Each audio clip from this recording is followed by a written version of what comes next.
근데 중요한 건 여러 명의 가해 학생들인데 제가 대리한 친구들만 조치 없음을 받았고 나머지는 심한 경우에는 전학을 가기도 했거든요. 근데 여기서 빠져나오는 방법은 제가 다 말씀드릴 수는 없지만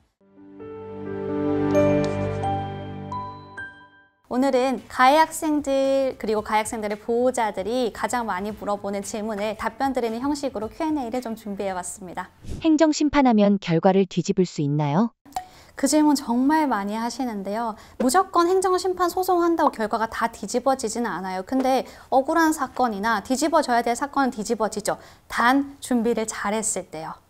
변호사를 선임하고 안 하고 차이가 클까요? 모든 사건에 변호사가 필요한 건 아닙니다. 근데 꼭 변호사가 필요한 사건들이 몇 가지가 있어요. 예를 들면 성범죄라던가 가해 학생이나 피해 학생의 수가 많다거나 혹은 상대방이 변호사가 있다거나 뭐 마폭이라거나. 근데 이거는 사안마다 다른 거고 제가 지금 일부 사례를 말씀드린 건데 일단 초기 상담을 조금 받아보시고 결정하시는 게 좋아요. 변호사가 있으면 이 학폭에서 반드시 판례나 법리가 들어가야 되는 부분에 있어서 다 챙겨드릴 수 있죠. 근데 변호사가 없으면 일반 분들이 절차는 이해를 해도 그 내용을 실체적으로 다투기가 어렵거든요. 그래서 그런 사건들은 반드시 변호사를 선임하시는 게 좋습니다. 억울하게 가해자로 지목이 된 경우 대처 방법이 있을까요?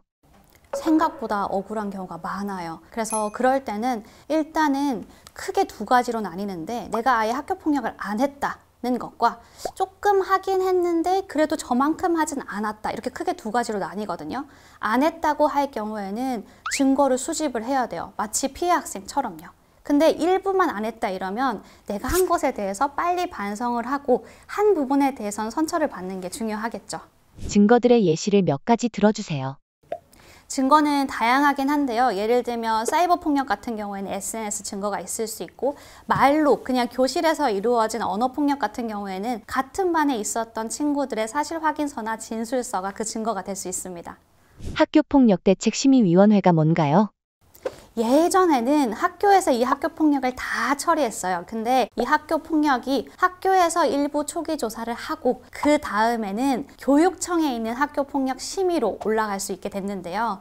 요 심의에는 학부모님들만 참여하는 건 아니지만 대다수가 학부모로 이루어져 있고 가끔 저 같은 변호사가 심의위원으로 출석하기도 합니다.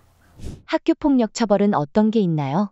학교폭력 조치는 1호부터 9호까지 있는데요. 말씀하신 전학이나 퇴학도 들어가 있어요. 근데 우리나라는 지금 중학교까지는 의무교육이라서 중학생 같은 경우에는 가장 심하게 받을 수 있는 조치가 전학입니다.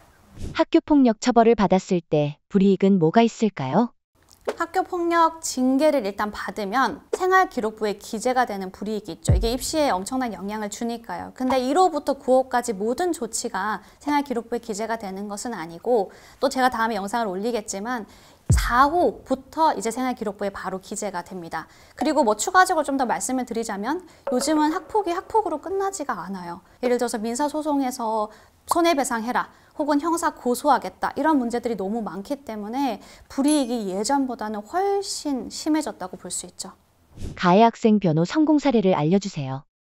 너무 제 자랑 같은데 사실 조치 없음 받은 것들도 굉장히 많아요. 근데 중요한 건 여러 명의 가해 학생들인데 제가 대리한 친구들만 조치 없음을 받았고 나머지는 심한 경우에는 전학을 가기도 했거든요. 근데 여기서 빠져나오는 방법은 제가 다 말씀드릴 수는 없지만 일단은 초기부터 학생 확인서, 보호자 확인서 잘 써서 내야 되고요. 증거도 잘 모아야 되고요. 그리고 심의위원들이 볼 수 있게끔 법리나 판례도 다 제공을 해야 됩니다.